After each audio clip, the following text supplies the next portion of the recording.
Tume ya Kitaifa ya Uwiano na Utangamano NCIC inamtaka Gavana wa Nyeri Mutahi Kahiga kufika mbele yake na kutoa maelezo kuhusu kauli alizotoa kwa lugha ya Kikuyu ambazo zilitafsiriwa na wengi kama kusherehekea kifo cha aliyekuwa waziri mkuu na kinara wa ODM Raila Amolo Odinga.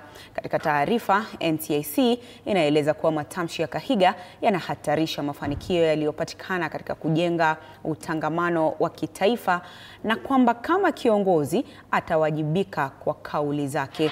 Tume hiyo imesisitiza kuwa viongozi wa kisiasa wanapaswa kuwa mfano wa kuigwa katika kukuza maelewano na heshima miongoni mwa Wakenya.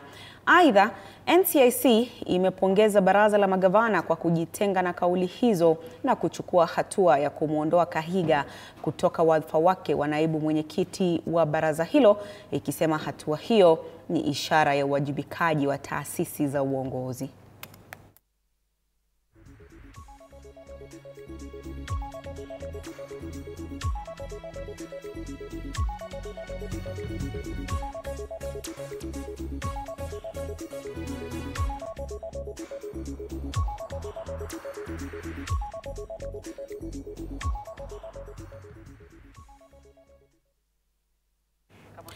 Mtazamaji, tuzidi kukutaarifu na nikuwa Rais